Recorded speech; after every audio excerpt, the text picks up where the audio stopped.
दरअसल बहराइच क्षेत्र में भेड़िए का आतंक लगातार जारी था। आदमखोर भेड़ियों की दहशत ग्रामीणों में इस कदर थी कि वो जंगल ना जाने पर मजबूर थे। अब आपको ग्राफिक के जरिए बताते हैं। बहराइच में 9वां आदमखोर भेड़िए को ढेर कर दिया है। वन विभाग की बड़ी कार्रवाई यहां देखने को मिली है। आपको बता दें कि गुरुवार शाम वन विभाग की टीम ने उसे ढेर कर दिया। एक हफ्ते के अंदर अंदर ये तीसरा भेड़िया जो आदमखोर हो गया था, इसे मौत के घाट सुला दिया। ग्रामीणों ने इसके बाद राहत की सांस ली है। अब तक 13 लोगों की जान आदमखोर भेड़िए की दहशत के और इसके हमले के चलते जा चुकी है। 9 सितंबर से लगातार भेड़ियों का आतंक जारी था। आपको बता दें कि वन विभाग की टीम लगातार मॉनिटरिंग कर इन भेड़ियों को लेकर के लगातार कार्रवाई कर रही थी और एक हफ्ते के अंदर अंदर तीसरा भेड़िया मार गिराया। अब तक 9 आदमखोर भेड़ियों को मौत के घाट उतारा जा चुका है। तो बड़ी खबर हमने आपको बताई, बहराइच में किस कदर आदमखोर भेड़िए का आतंक था जो अब थम गया है। ग्रामीणों ने राहत की सांस ली है। और चलिए इसी खबर पर विस्तार जानकारी के साथ अक्षय शर्मा हमारे साथ जुड़ गए हैं बहराइच से। अक्षय, आदमखोर भेड़िए से गांव वाले त्रस्त थे, परेशान थे। लगातार 9 आदमखोर भेड़ियों को मारा जा चुका है। हफ्ते के अंदर अंदर ये तीसरा भेड़िया मारा जा चुका है। गांव वालों ने तो राहत की सांस ले ली है, लेकिन क्या वन विभाग अब वापस उसी क्रम में आ जाएगा या अभी भी वो सतर्कता बरती जाएगी? नहीं, बिल्कुल भी नहीं, बिल्कुल भी वन विभाग वहां से नहीं हटेगा। लगातार वन विभाग की कॉम्बिंग वहां पर जारी रहेगी और जो तमाम शूटरों की टीम है, जो रेस्क्यू टीम्स हैं, वो भी वहां पर लगी रहेंगी और लगातार जो लोग हैं उनको भी जागरूक किया जाएगा। देखिए, जो भेड़ियों की दहशत है वो आज की नहीं है। बीते साल से ही बहराइच के महसी इलाके से ये दहशत शुरू हुई। महसी इलाके में बीते साल 10 से ज्यादा मासूमों को भेड़ियों ने अपना शिकार बनाया था और वहां पर भी लगभग 5 भेड़ियों को जू में भेजा गया था पकड़ के और 1 भेड़िए को ग्रामीणों ने मार डाला था। इस बार इलाका अलग हुआ है। हालांकि समानता की अगर बात करें, दोनों ही घाघरा नदी के कछार के इलाके हैं और इस बार जो एरिया है वो जो पिछला एरिया था वहां से 25 से 30 किलोमीटर अलग है। यहाँ पर बीते 9 सितंबर से भेड़ियों के हमले की घटना शुरू हुई और इन हमलों में 13 लोग अपनी जान गंवा बैठे हैं, जिसमें से 10 से ज्यादा मासूम बच्चे थे।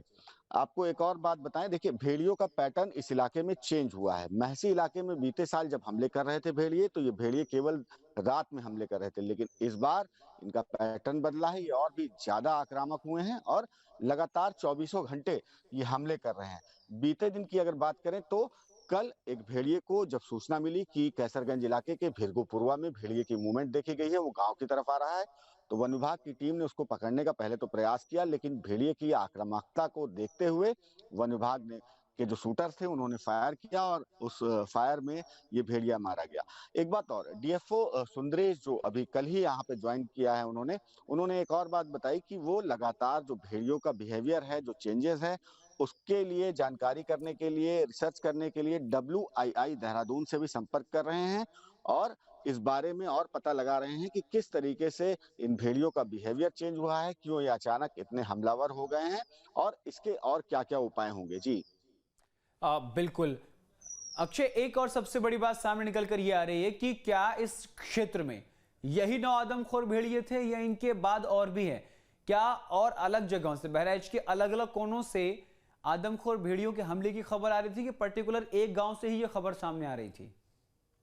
देखिए, ये जो इलाका है ये पर्टिकुलर एक गांव तो नहीं, लेकिन कैसरगंज का जो मझारा तौकली इलाका है वहां उसके सराउंडिंग जो फकरपुर और कैसरगंज के बीच का एरिया है, ये लगभग 10 से 12-15 किलोमीटर का एरिया है। उसी इलाके में ये जितने भी हमले हुए हैं, ये सारे हमले उसी इलाके में हो रहे हैं। पिछली बार महसी इलाके में हुए थे और इस बार ये हमले कैसरगंज इलाके में हो रहे हैं। तो जो एरिया है वो सीमित है, लेकिन भेड़िए की मूवमेंट और भेड़ियों को पकड़ने की कवायद में मुश्किलें, देखिए गन्ने की खेती वहां पर लगी हुई है, वहां पर बड़ी बड़ी मूंज है, मूंज जिसे घास कहते हैं, जो नदी के किनारे लगी होती है। तो ये जो जानवर हैं इनके लिए बड़ी मुफीद ये जगह होती है, छुपने के लिए, बचने के लिए। तो ऐसी जगहों पर ये बहुतायत पाए जाते हैं। पहले भी यहाँ भेड़िए पाए जाते रहे, लेकिन इनकी आक्रामकता जिस तरह से इस बार सामने आई है बीते 1.5-2 सालों में, ये पहले नहीं देखी गई। जी आपके मोबाइल पर तुरंत आएगी ब्रेकिंग न्यूज। स्क्रीन पर सबसे पहले दिखेगी बड़ी खबर। देश दुनिया की हर खबर एक जगह। अब आपके मोबाइल पर तुरंत फटाफट इंस्टॉल कीजिए न्यूज नेशन ऐप और रखिए खुद को अपडेट।